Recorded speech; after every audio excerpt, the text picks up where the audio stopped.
নমস্কার বন্ধুরা, তোমরা সবাই কেমন আছো? আশা করছি তোমরা ভালো আছো, আমরাও খুব ভালো আছি।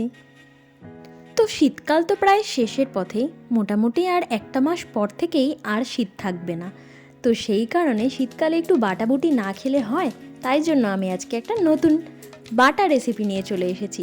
তো কী বাটা সেটা ভিডিওটা কন্টিনিউ দেখো। তার জন্য আমার শিম লেগেছে, বাড়িতে অনেকটা শিম ছিল, তো সেটাকে ভালো করে ধুয়ে মাঝখান থেকে দুভাগ করে কেটে নিয়েছি। তারপর প্রেসার কুকারে বসিয়ে দিয়েছি একটা সিটি পড়ার অপেক্ষায়। আর অন্যদিকে নিয়ে নিয়েছি কিছুটা কাঁচা লঙ্কা, অল্প একটু রসুন, একটু ধনেপাতা আর কালো জিরে। কাঁচা লঙ্কাটা দিয়েছি অবশ্য অনেকটা বেশি। তারপর সেগুলোকে মিক্সির বাটির মধ্যে আমি পেস্ট করার জন্য রেখে দিচ্ছি। তোমরা অবশ্যই তোমরা যতটা ঝাল খেতে পছন্দ করো সেই হিসেবে রাখবে। আর এইদিকে প্রেসার কুকারে একটা সিটি পড়ে গেছে, তাই জন্য শিমগুলোকে ঝুড়ির মধ্যে রেখে দিয়েছি ঠান্ডা হওয়ার জন্য। শিমগুলো ঠান্ডা হয়ে এলে ওই মিক্সির বাটির মধ্যে শিমগুলোকে ভরে ওর একটা পেস্ট করে নিয়ে চলে আসছি। বাটাবুটি ধরনের সমস্ত রান্না অবশ্য শিলনোড়াতেই একটু বেশি ভালো হয়, কিন্তু এখন সময়ের অভাবে শিলনোড়াতে আর বাটাবুটি করাই হয় না। তো যাই হোক, তাই মিক্সিতেই বেটে নিয়েছি। দেখো ঠিক এরকম একটা স্মুথ পেস্ট হবে।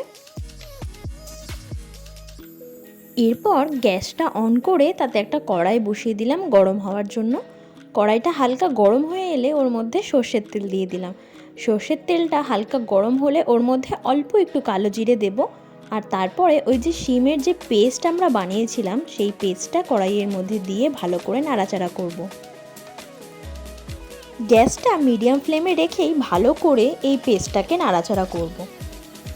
যখন দেখব হালকা মতো ভাজা হয়েছে, তার মধ্যে তখন পরিমাণ মতো লবণ আর হলুদ গুঁড়ো দিয়ে দেব।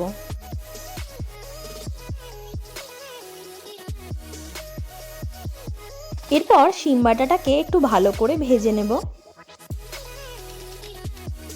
এর মধ্যে যে জলটা রয়েছে সেটা যখনই দেখবে পুরোপুরি ভালোভাবে শুকিয়ে গেছে আর শিম বাটাটাও কড়াইতে লেগে যাচ্ছে না, কড়াই থেকে একদম দলা মতোভাবে নেবে আসছে, কড়াইয়ের গায়ে কোনোভাবেই লাগছে না, তখনই বুঝে নিতে হবে শিম বাটাটা তৈরি হয়ে গেছে।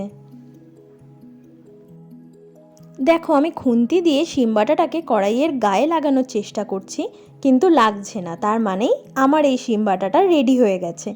তো চলো, শিম বাটাটা তো রেডি হয়ে গেছে, এরপর এটাকে একটা বাটির মধ্যে সার্ভ করে নিই।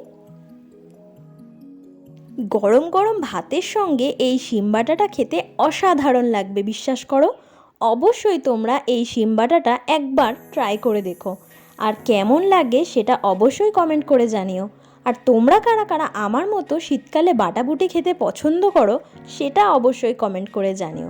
সবাই ভালো থেকো, সুস্থ থেকো। আর ভিডিওটা ভালো লাগলে অবশ্যই লাইক, কমেন্ট, শেয়ার করে দিও। আর আমার চ্যানেলটা সাবস্ক্রাইব করে দিও। টাটা, চলে আসবো আবার নতুন ভিডিও নিয়ে।